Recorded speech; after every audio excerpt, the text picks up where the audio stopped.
നമസ്കാരം, എല്ലാവർക്കും പുതിയൊരു വീഡിയോയിലേക്ക് സ്വാഗതം. ഇന്നൊരു ബീറ്റ്റൂട്ട് പച്ചടിയാണ് ഉണ്ടാക്കുന്നത് കേട്ടോ. ഒരു പച്ചടി ഞാൻ ഇതിനു മുമ്പ് ഉണ്ടാക്കിയിട്ടിട്ടുണ്ട് ഓണത്തിൻ്റെ, എന്നാലും ഒന്നും കൂടി ഇരിക്കട്ടെ. ഇതിൻ്റെ കളർ കണ്ട് നമുക്ക് ഉണ്ടാക്കാതിരിക്കാൻ പറ്റത്തില്ലല്ലോ. നല്ല സൂപ്പർ ടേസ്റ്റാണ്. വളരെ സിമ്പിളായിട്ട് നമ്മുടെ ഓണസദ്യയിലെല്ലാം ഉള്ളൊരു സംഭവം തന്നെയാണല്ലോ.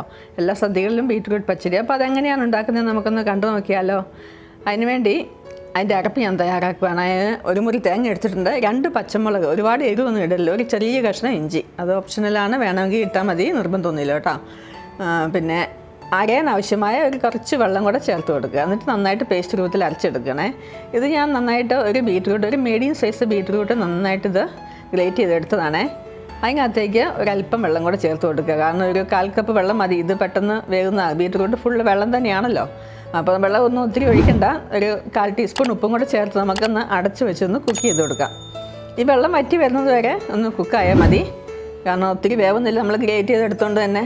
ഇതൊക്കെ നമ്മൾ പച്ചയ്ക്ക് തിന്നുന്ന പച്ചക്കറികളൊക്കെ തന്നെയാണല്ലോ. ഒരുപാട് വേവൊന്നുമില്ല. ഇത്രയും നൈസായിട്ട് നമ്മളിങ്ങനെ ഗ്രേറ്റ് ചെയ്തെടുത്തുകൊണ്ട് തന്നെ ജസ്റ്റ് ഒന്ന് വെള്ളം വറ്റി വന്നാൽ മതിയാകും കേട്ടോ. അപ്പം നമുക്കൊന്ന് അടച്ച് വെച്ച് ഇതൊന്ന് കുക്ക് ചെയ്തെടുക്കാം, വെള്ളം വറ്റി വരുന്നത് വരെ.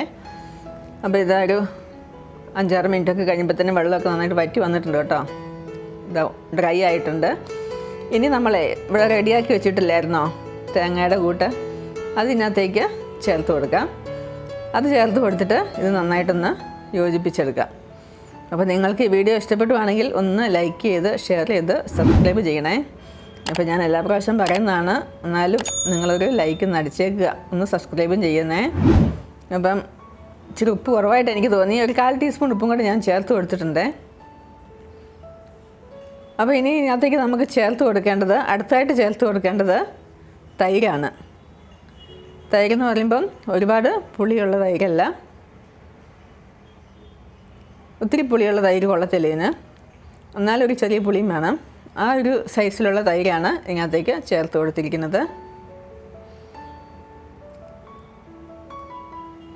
അതുകൂടെ ചേർത്ത് കൊടുത്തതിന് ശേഷം നമ്മുടെ ആവശ്യത്തിന് വേണ്ട ഉപ്പൊക്കെ കറക്റ്റിന് ചേർത്ത് കൊടുക്കുക.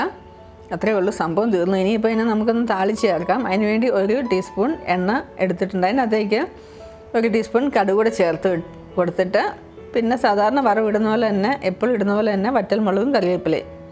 സംഭവം തീർന്നു, ഇത്രയേ ഉള്ളൂ കേട്ടോ. അപ്പം എല്ലാവർക്കും ഇഷ്ടപ്പെട്ടു ഞാൻ വിശ്വസിക്കുന്നു. ഇഷ്ടപ്പെട്ടെങ്കിൽ തീർച്ചയായിട്ടും ഒന്ന് ലൈക്ക് ചെയ്ത് ഷെയർ ചെയ്ത് സബ്സ്ക്രൈബ് ചെയ്യണേ.